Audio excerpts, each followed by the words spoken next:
He ended up going to federal prison when I was 9. So I had lost my mom when I was 19 years. Ended up becoming ill when she was 40 with stage 4 cancer. All those years that she was sick, like not only was she sick, but she's sick raising 2 young kids and she's working 2 jobs.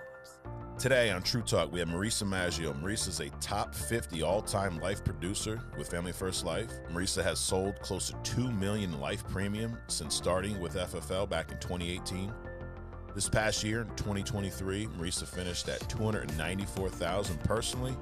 So far in 2024, through the month of September, Marysa is at $291,000 sold.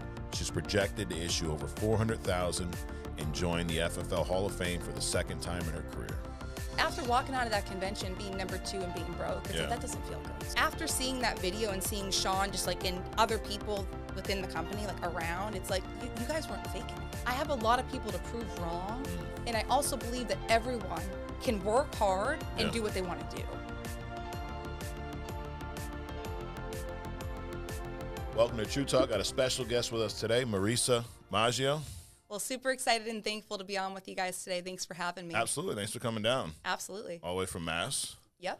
And we said your name right? You did. So everyone's been saying your name wrong for years? Yeah, like for like my whole life. So. Wow. Oh, so you're just used to it? Yeah, I'm really used to it. I was on a call yesterday. It was for another thing, but there was a girl named Delilah, and she was from New York, and it took everything in me not to be like, hey there, Delilah, because I'm sure she's probably heard it a million times. Right. Just like you've probably heard the wrong name a million times. But, yeah. But I appreciate you joining us today. So you've been with us since 2018, right? And you had got your license when you were 19, is that right? Yes. Which it's like that. I don't say it's abnormal, but you know, a lot of us in our 20s or whatnot. What at 19? What attracted you to life insurance? So I had lost my mom when I was 19 years old, and it was kind of like an odd stage in college. People were like, "Oh, take some time off," and that never really like helped me like to sit home and take time off and think about my problems. So I was like, maybe I should just kind of ramp up school. Got school done. I graduated. That's what my mom really always like wanted to see for me. So I was just, happy I got that part kind of checked off the list, so to say. And I was like, now I'm graduated. What am I going to do with myself? I'm a loser. Like that was my actual sentence to my sister. That's what you thought, for real? Yeah, I was like, I'm a loser. I graduated like a month ago, and I don't have a real 6-figure income job. And I quote. Like, and now hearing it back, I'm like, that's really funny. Like, so what I did that same evening, I went on Craigslist at the time. Okay. And I applied to a couple positions. I worked in the service industry, so, like bartender, waiter, all through college and before that. And I got into life insurance because I went to an interview. It was kind of just like, you have an opportunity for growth and things like that were kind of in the ad. Yeah. And when I got there, it was for life insurance. So it's just kind of like an overview in a room of, what they did. Okay. I didn't fully understand it. Did you know it was life insurance by the ad or no? No, by the ad, I had no idea it was life insurance. What'd you think it was? I don't know, but it was like you have a potential to make a lot of money. Okay, and so you just saw money. It was like, I'll show up. It was like you have potential to make a lot of money and make a difference, a leadership position. I was like, all right, let's just see what happens. Yeah. So I showed up, liked kind of what they had to say from what I understood at the time, anyways, and. Was it an interview or like a big meeting? It was like a one-on-one interview for like 2 minutes, and as long as you were like, for like normal, they were like, go in the room, like you're special. Then they were like, we're gonna pick only 2 of you guys, and I was like, oh my God, there's like 12 of us in here. I hope they pick me, Right. And lo and behold, they did, because they picked probably all 12 of us, but that's okay. Yep. Didn't know it was really like commission based, but got into it and just was like, you know what, this looks meaningful and purposeful, and I think it's something that my mom would be proud of me for. Okay. So I was kind of in that vulnerable state too of losing mom, that I was like, what would she be proud of me for? Right. And I think that was a big one. You were raised pretty much by your mom, right? Yeah, she was like almost acted as like mom and dad. Got it. Yeah. And when you went to college, what was your goal there? What did you study? What did you think you were going to do? So I always wanted to start my own business. I didn't really know like exactly what business or business model. I did see kind of growing up that although my dad didn't do a business the right way, he was a businessman, and that was what he did. And seeing that kind of freedom, he had to be self-employed and doing things on his terms to a point, until it got out of control. But being able to see that really kind of pushed me to like, hey, like this is kind of what I want to do, but just at a very different level and at a scale of like doing it the right way. Got it.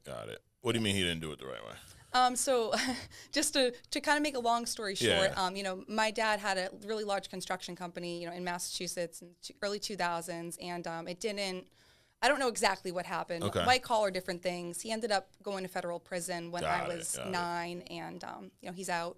Okay, so you kind of saw both sides. You saw what you Yeah. could do with a business, and then what you could do if you don't do things the right way. Correct. Got Yeah. it. So that was kind of a big eye opener to me too, and also just wanting to prove, I think, like to myself, like you're not your dad. Yeah. So that was a big thing. Got it. And then he got locked up. You at what, 9 years old? 9. Yeah. What was that like? I mean, it was almost like like when. Because it was federal, so like when that's happening, you almost kind of have like this anticipation buildup. Yeah. But my mom did a really great job. I think if you can, as a parent, do a great job of almost helping us understand, like, hey, it's not your fault as children. First of all, second of all, you're not your dad. But third of all, like this is what's going to happen, and like, but it's going to be okay. Yeah. And like it's going to be okay, like not only for you, but for me, for your sister, like for your father, like just kind of really like. Almost minimizing things. Wow. And that was kind of the first time in my life where I saw minimization is a huge skill that you can have, Because if she didn't, I don't know what I would have thought. Yeah, I mean, just talk about providing a perspective and being in a position. You were 9, your sister was how old? 11. 11. I mean, that's a lot to deal with, from your mother's perspective. But to be there to, because you're dealing with that. And as a kid, I think it's natural to almost take some blame, even though you did nothing. But, like, that's my dad, that's my mom. And for her to kind of just, set that perspective for you is amazing. And then so she raised you guys up until you were in high school or in college. Did she have life insurance? She did have life insurance. She had enough as what she qualified for at the time that she got sick. Because she ended up becoming ill when she was 40 with stage 4 cancer. Got it. Breast cancer? Yes, breast cancer. Yeah. Gotcha. They gave her 6 months to live. She ended up living 11 and a half years, which I'm forever grateful for. They gave her 6 months and she lived 11 and a half past that? Yeah, and it just goes to show you, too, like, if you think you can or you think you can't, like, And, like, I think my mother felt like it wasn't an option to leave at that time. Wow. Yeah, how was her mindset when she first found out about that news? Yeah, so I mean, I remember her breaking the news, to me, and I mean, I don't know how you can really do it. It took her long enough. Like, I will say that, Mom, God bless you, I love you, but like, you could have told me earlier. But her bringing that news to me, I mean, she never told me or my sister at that time that she was given those 6 months to live. Yeah. I don't know that that's something you can tell your 9 and 11-year-old. Right. Yeah. But she explained to me, like, that she was sick, but she was going to be okay, and she was going to fight the fight, like, not only for herself, but more importantly, like, for me and my sister, and that meant the world to me. And just knowing and seeing her go through that was difficult, but knowing that she was willing to fight for it was amazing. Wow. It's crazy. I mean, everyone goes through stuff, right? And it's like you can live in the almost depression of the moment, right? Or you can learn from these experiences. You can't change what happened, but think about all the lessons in everything you just said. And you talk about life insurance, almost like a natural progression, right? Like you got to see a lot of things. Number one, what happens if you get life insurance when you're not healthy, what you can actually get, but also the importance of having something. Because how many times we meet a client who's like, hey, listen, I had a heart attack 2 years ago. If I can't get, $2 million, I'm not getting nothing. But there's other policies, there's other graded things where, I mean, in someone in your mom's shoes who lived way past the 6 months and actually got to, have that benefit like that, it's insane. It is. It's huge. And I think that that's like another reason too. It's like, just like you said, it's not what we want, it's what we qualify for, and it's like, that's just a huge point just in general, like with me helping people day to day. I use that example, and it's not because, like I wished against my mom, but it's like, those are facts, and she's not the only one that did that, Right. So. But thank God she got something, at that moment. Thank God she didn't have the mindset that, we deal with a lot of clients were like, oh, if I can't get this, I'm getting nothing. Right. She saw the value in, hey, this is where I'm at. This is what I can qualify for. And she cared enough about you guys to put that in place, which is amazing. Yeah, absolutely. Thank God she did, for sure. Yeah, absolutely. So that happened before you even got into life insurance. Then you got this company you were at in the beginning. What, without we're going to say their name, but what was their model? Was it captive? Was it lead based? So it was captive. Okay. We worked with union members' benefits. Got it. Predominantly like referral based is kind of really what it came back to. Gotcha. No cost benefits. How long were you there for? I was there for 2 years. Got it. Did you have any success there? I did, for like what they considered success. Okay. You know what I mean? It's all relative, right? Which honestly, you put those numbers next to our numbers now, and it's just hard to even compare. But then I had a growing team. Like I always knew I wanted to do this with other people around me because I knew how lonely of a business it felt in the beginning. Yeah. Then I also knew what it felt like to be at the office and like around people. And I was like, what if these were people that were on my team? Like, right. why can't I do it, you know? Were you, without, you know, getting into specifics, were you making enough to get by? Oh, barely. Barely. Okay. And I had my manager like, oh, you should go get this new apartment. Like, and I did. You should get this car. Yep. And I did, Yep. you know, but best way to help people in sales. Be wary of anyone who's coaching you and is like encouraging you to go buy shit. Right. I was like, I'm broke. Like, I don't know if I can pay Right. my rent right now. Why would I go get a better apartment? Like, you know. But this is like, it's spoiler for some of y'all, if other companies are watching, they're not going to like this. But what they do is they get you making money. They teach you how to make money, right? Then when you get paid, they encourage you to buy things. So then you don't have money. So you got to go back to work. Exactly. Yeah. And I mean, that's pretty much what I did. Yeah. So you did that for 2 years. Yep. Well, after 2 years, what was it that made you make a leap somewhere else? I think really what I started seeing the most of, Mike, was particularly the leaders at that company didn't act in a way that I saw leadership should be, or that I had to find leadership kind of throughout my own life. Yeah. And I was like, do I really want to be in a company and grow through this company with people that act in a way that I don't feel comfortable around or I don't want to be a part of, right? Okay. It's like, I didn't think it was cool to like yell at a 1099 employee about how they got in at 8:05. Like, I think that that's actually kind of like embarrassing because they're 1099. It's weird, yeah. Yeah, it's exactly. Like, and I think I just started kind of picking up on those cues, and I was like, so I grew weary. Okay, so did you start looking elsewhere? How'd you find your? Because you didn't go to us next; you went to another company. Yeah, I know. How'd you find that company? Right? Yeah. So, being in my captive organization, one thing they did an amazing job at was really having you not look anywhere else, right? Like, they made you kind of keep your eyes on them.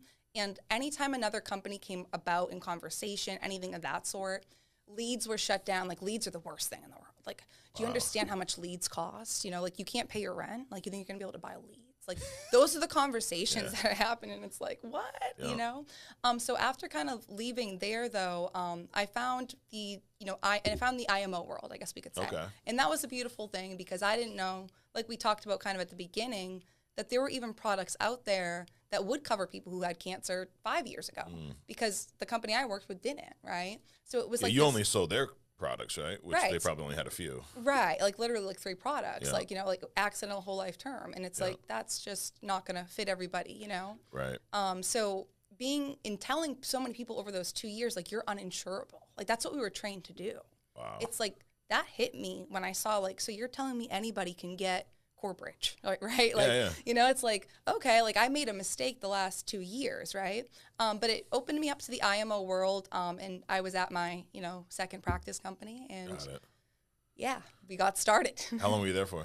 It was short-lived. I was there like a year and a couple of months. Okay. Yeah. What was the transition like? Because prior to that, everything was referrals, right? So now they had leads. Yes. You're calling on leads for the first time. Was it direct mail? I mean, how? At that time, it was direct mail mortgage. Okay. And the way I actually saw it kind of happen was somebody that I worked with at my prior company was going into the IMO world. Okay. And was like, you know what? I just bought these leads, picked up the phone, called the first lead in front of me. Like, they had just printed. I watched them do everything. Yeah. And I was like, this is fake. Like, I literally was like, this is You're like, fake. prove it. Yeah, literally. So they called. They're like, hey, Larry. And Larry's like, I'm calling about your mortgage on 123 Main Street.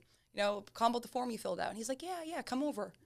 And I was like, Yeah, what'd you think when you heard that? I was like, is Larry lying? Like, Right. like, Larry wasn't lying. I'm pretty sure he bought. But, it opened my eyes to, like, leads do matter. Yeah. You can have a referral base, and that's awesome. That's kind of like the cherry on top, if you will. Right. But, like, leads are they're a must to get moving quickly in this business and becoming profitable. So how'd you do right off the bat?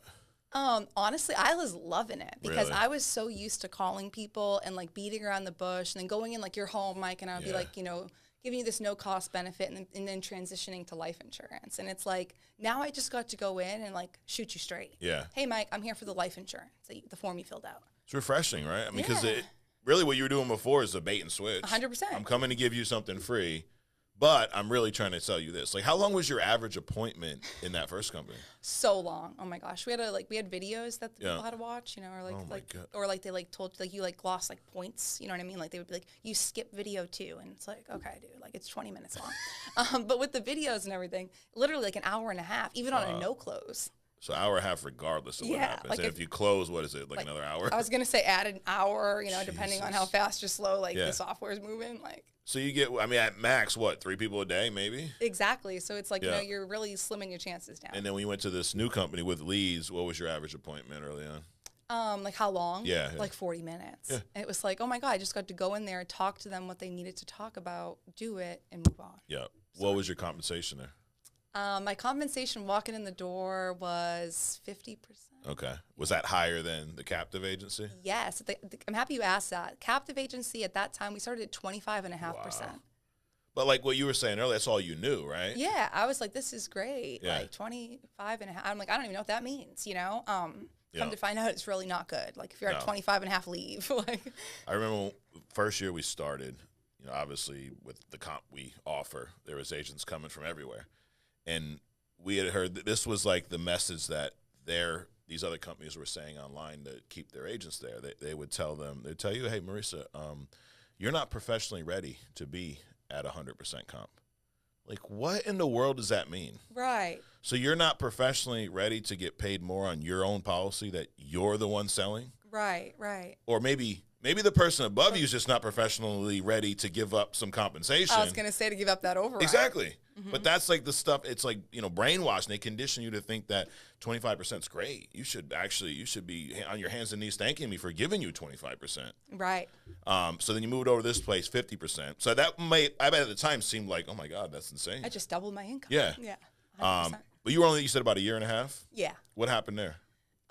So there, you know, again, it was a great opportunity to kind of learn about the IMO space, learn about, you know, different products, things, but also it was a great opportunity to learn about what to stay away from in the industry. And I think that opened my eyes between working there in my practice company of like, who can you actually like trust? Who actually cares about like your well-being? Not above theirs, right? But like just actually cares like, hey, like you're going to come in here and get, you know, done what you need to get done.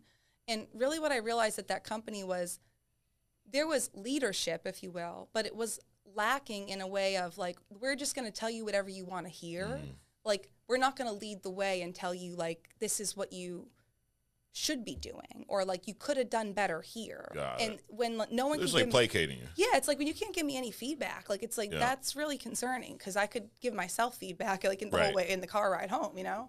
So it just got to kind of a point where I was feeling like I was a top. This is what happened. This was kind of my drawing point there. I was at their national convention, and I didn't even know I was number 2 in the company that year for personal production. Okay. And like I was like, that's cool, like, you know, like awesome, cool. But like what I did know was in my bank account, like I didn't even know if I was going to be able to like keep the hotel stay. Like I was like, am I going to like, if anything else charges that car, like I was literally checking my bank account like every 5 minutes. Like I was worried. I'm like asking my sister to send me money, and then I'm getting called on stage as the number, and you're like, oh, like it's like. Yeah. Like, it's a shitty feeling. Yeah, it's like I'm broke, like, you know, and I'm being paraded around as if I'm not, you know. And you have to pretend like you're not. Right. I've been there. I was at, prior to this company, before we started Family First Life, I was the number one. Transamerica used to be monumental. When they first came out with their final expense product, I was the number 1 agent in this contest. I won hotel rooms, like for a convention. You know, they paid for my rooms.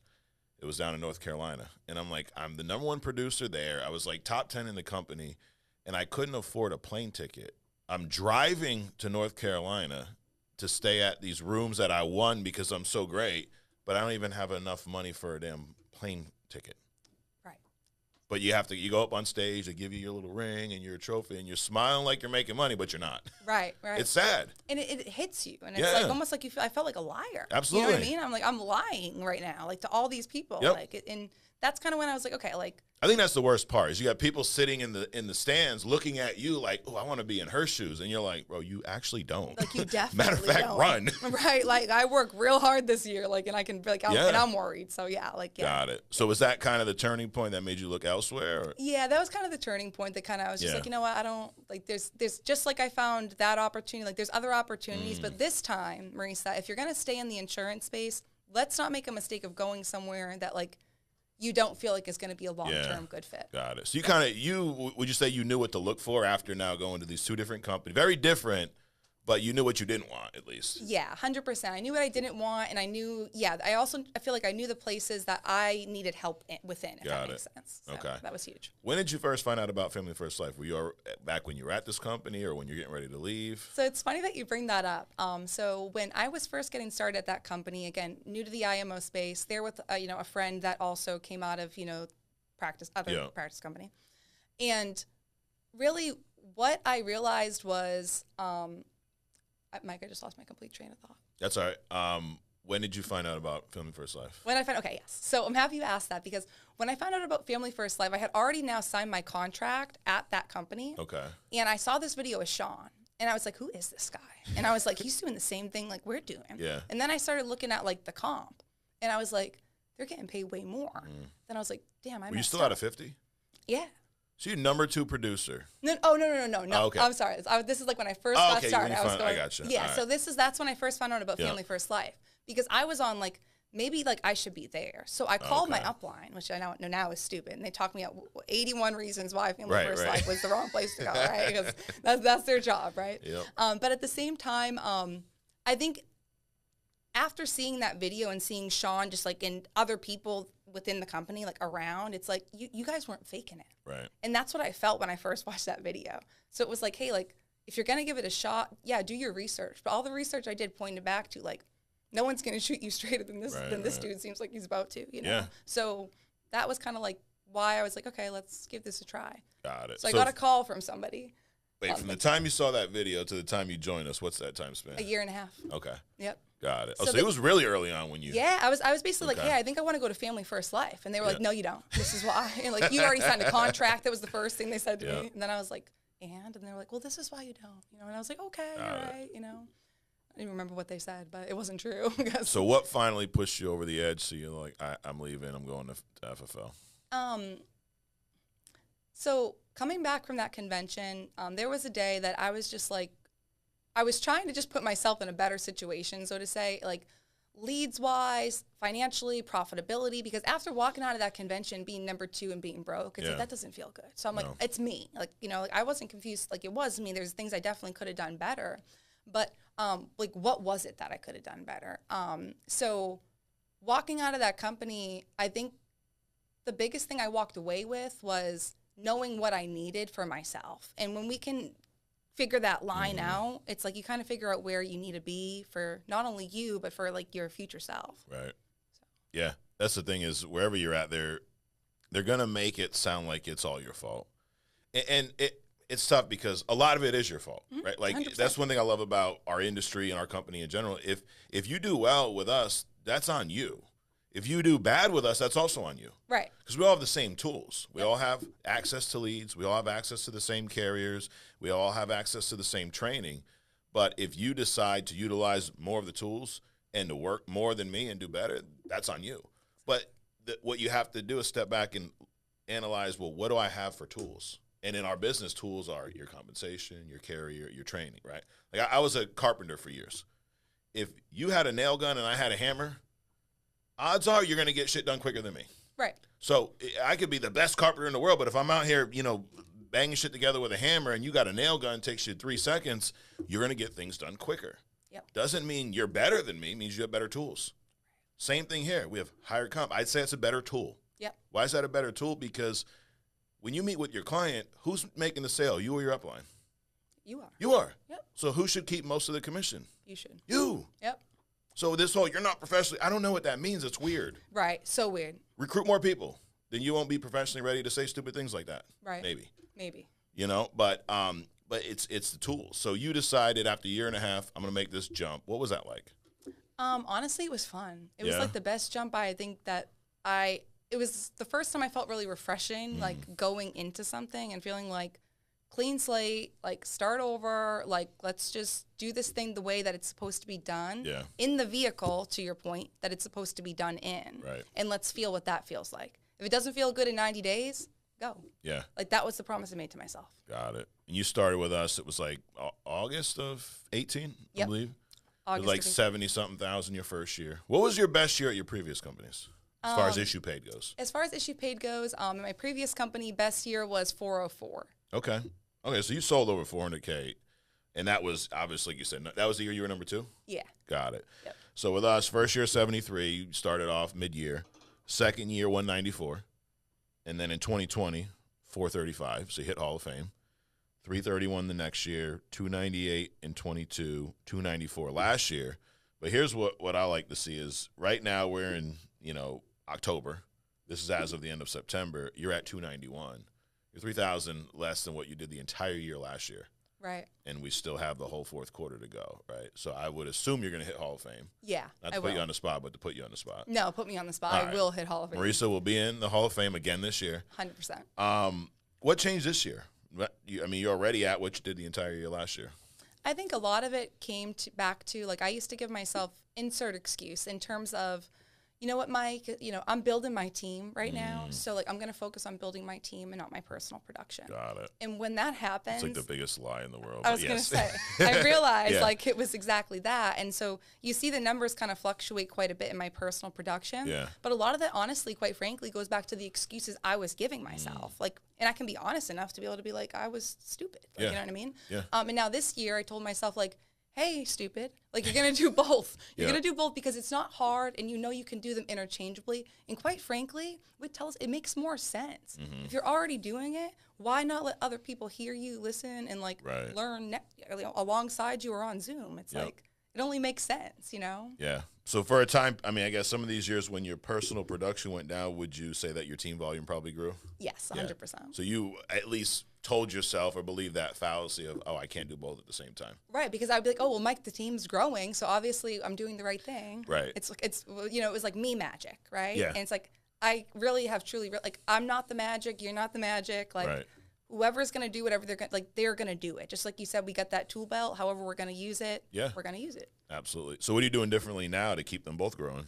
I think, again, just like realizing, like, hey, you can interact with your team on Zoom. And, like, that's one big thing for us. It's like, it sounds so stupid because it's Zoom, but, like, if you're not on, like, virtual office, like, it's like the same thing as if, like, Mike, you didn't show up to the office. Yeah. It's like, why can't you get on your computer? You know what I mean? So I think being able to just realize, like, hey, you can get in front of your agents, serve them while you're helping yourself writing and showing them and leading by example. It's like, what example are you if you're like, well, you can't build and grow at the same time, and then you have an agent come to you like, well, I want to build a team.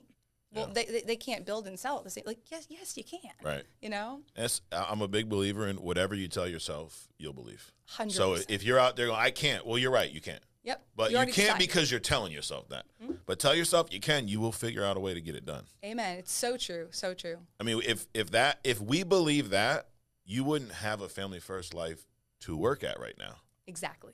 Because when we started this, we were building a company, let alone an agency, and we were both still out there selling. Right. I mean, it took like 6 months for us to go, Sean, you probably should get out of the field, dude. Like, we need you here to do some shit, Like, right. But we had no choice. Yeah.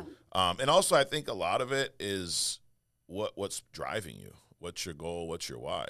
Right. You don't have a big why, then you're not going to build a team and sell at the same time. 100%. You don't have a big why, you're not going to sell $400,000 in a year. Right. What is it that pushes you? So to be really honest, I have a lot of whys, but when it comes down to it, like, at the end of the day, the thing that, like, keeps me there, like, no matter what, it's like, I honestly, like, this may sound terrible, but, like, I have a lot of people to prove wrong. And I also believe that everyone could can work hard and do what they want to do. Right. It's like, this is what I want to do, right? So it's like, I'm not going to fold. I'm not going to give 85 excuses as to why I couldn't do it. Yeah. Instead, I'm going to be that one person. It's like, this is why I did do it, and this is why I can do it. Yeah. You just decided not to. And that's my driving force of, like, showing people, like, we're a lot stronger than we actually think we are when we're put in a position of push to shove. Absolutely. Like, it's like, that's how I look at it. It's like, you cannot show up today, like, okay, like, and then what are you going to do tomorrow? Like, you're going to tell your team, like, oh, I was sick. Like when you, like my dog was sick. Like, what am I going to say? Like, grow up, go to work, and Absolutely. like, and get it done, So, like, that's why I show up every day. Love it. That's why I tell a lot of the staff, they get upset sometimes. But I don't believe in sick. Right. Like, to me, sick is your mom was sick with cancer. Right. That's sick. Right. If I got a stuffy nose or a fever or, oh, my God, my back aches, you're not sick.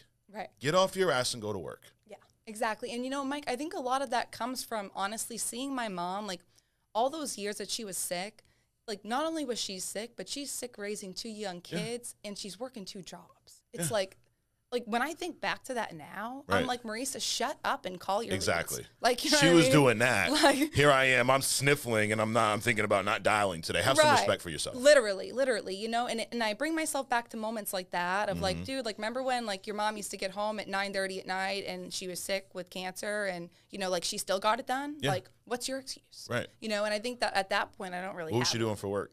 So she was what they refer to as a plant facilities manager for the town of Andover in Massachusetts. Yep. So she loved her job. She took so much pride in just like children, giving back to the community, and like helping essentially build like good infrastructures like within the community, if that makes sense. I remember one of her last like kind of goals that she was like so excited about was she helped open up this school in Andover, and it was like she was just so proud of it. And I remember just being like, I'm so proud of you. And it was like one of her last accomplishments. But it was huge. Yeah. She loved giving back. Absolutely. Well, it sounds like, obviously I never met your mother, but it sounds like she'd be very proud of what you've done and what you continue to do here. And that's awesome. Thank you. And it's like, you know, we all go through shit. I said this earlier, right? We all have things that you could either look at as an excuse to not do things. Because I don't think that, you know, if you said at 19, listen, my mom just died, you know, my dad didn't raise us, you could have sat around and felt sorry for yourself. You could have done nothing for years. And most people around you would have been like, oh, poor Marysa. They would have understood, right? Right. But so you could do that, or you could do what you did and go, you know what? Because I saw this, because this is who raised me, I'm going to go out and do this. Right. Exactly. It's your choice. You make that decision every day. Yep. Like, we all have that choice. And I think that once we realize, like, all that is taking that power back, it's like you dictate what you're going to do from there forward. I would assume you probably do a lot to keep your mind right? It doesn't just happen. Yeah. You know, what are some of the things that you're doing on a daily to make sure, because even though, yes, you had this when you're younger, it doesn't mean stuff today doesn't go, right? I mean, we all have shit every day. Right. You have relationships, you got family, you got work. There's always going to be things that, like, there's always something, right? Right. What do you do to keep this right so that when those things do happen, you can navigate them properly? So I think a lot of the things that I've had to realize over the years is I used to be like a master in like maximization. Like, I used to be like very dramatic as a kid. As I got older, I feel like how you put that, master of maximization. Sounds nice, right? Like, it's like, but it's not. Right? It's like the worst masters you can have, right? And I think that as I got older, I got a lot less dramatic and a lot more honest and real with what was actually going on. And I think a lot of that honestly correlates back to just dealing with, like, okay, my dad's in federal prison and my mom is sick with cancer. Like, this is what's actually going on. But like, to keep the mind right, it's like, we're in charge of that, right? Like, the moment I call you, Mike, like, and you're my upline, or you're my friend in the business, or you're just my friend, and I start to make you like my counselor, it's like, that's not going to work, right? I did try to do that to like my sister. She's not a good counselor, so like, so, you know, like Christina, don't call her for counseling. Got it. But noted. Sorry, Christina. you're out there. But it's really like, what I do every morning is I wake up. First thing I'm doing is giving gratitude to God for allowing me to wake up, and I think that when you're in an attitude of gratitude, as corny as that sounds, like, it's really hard for things to impact you at a 10 on a 10, right? So really, like, there were times, even in this business at Family First Life, when I first got started onboarding agents and things of that sort, that I would freak out about, like, oh my God, so-and-so's contracting is messed up. And like, I'd be at like an 8. Like, it's like, dude, this is not even like a 1. Like, this is let's make a call and figure it out. Right. So being able to minimize things, but what I do kind of daily practice-wise to make sure that I can keep my mind on, or my head on right, is working out, you know, whatever that means, whether that's going for a walk in the morning or that's working out at the gym. Making sure, because I'm doing telesales now, that I do leave the house. Like, I need to leave the house before I start my day, or I just don't feel right.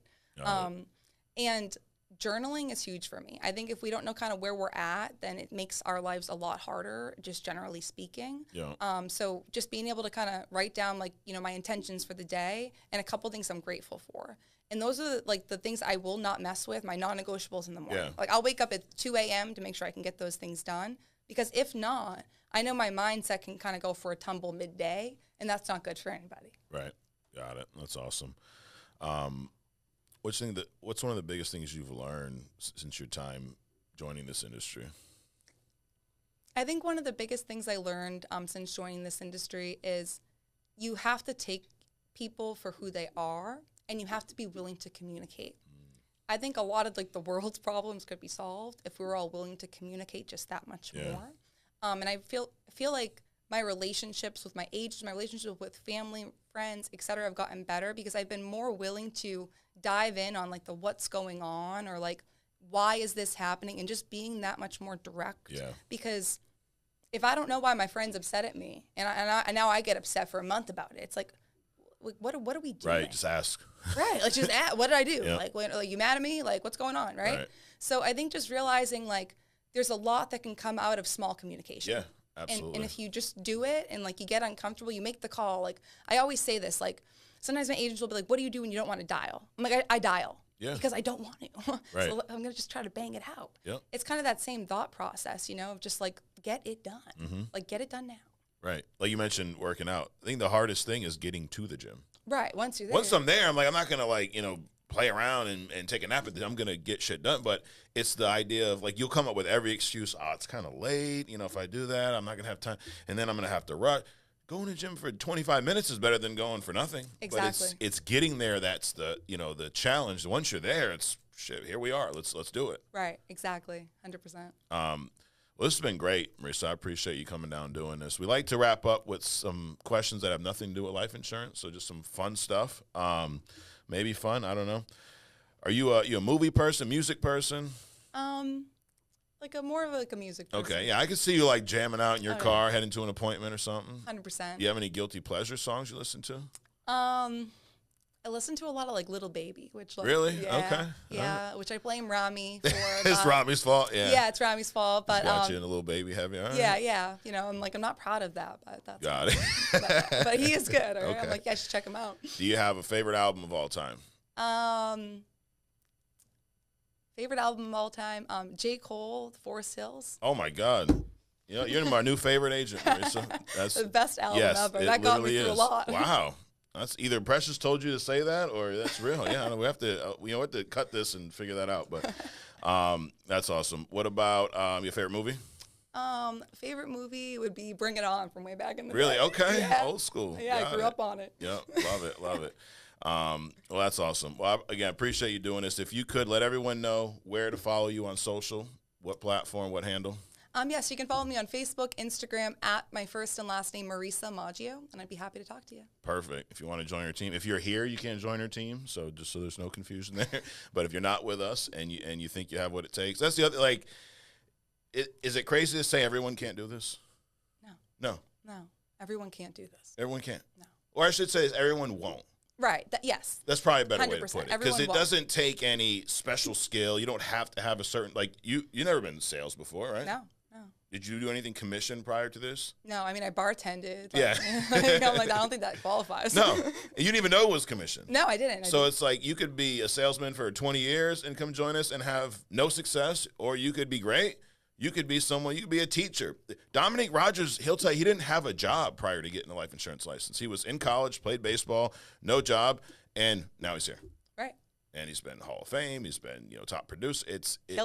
Killing it. But I will say this, there's no prerequisite as to what you need to do this, but most people are unwilling to do what it takes to go and help 400 families in a year, sell 400,000, recruit agents, because it's a day in and day out grind. Right. It's a grind. It is a grind. That's mentally, physically. Right. That's why you like it. Yeah. Yeah. Keeps me on my toes. Absolutely. Yep. And if it wasn't a grind, then the results wouldn't be as good as they were. Like you get what you put out. 100% every time. And it's like, it's a good thing it's hard. Yeah. Like, it's hard to die. Yeah, it is. Mm-hmm. It's difficult to make sure you have enough leads coming in and meet with enough people to hit the Hall 100%. Right. It's hard to recruit agents. It should be. Mm-hmm. Because the upside is so high. Exactly. If it was easy, then everyone would do it. Right. Truly. And then it wouldn't be as good. I was going to say, would it be as good? Right. Yeah, not at all. It's easy to do nothing. Look where that, leads you. But anyways, thanks again. Appreciate you. Guys, thanks for checking us out. Hit subscribe button if you've not already. Like, share this. And you know where to find us every week right here on True Talk. We'll see you next week.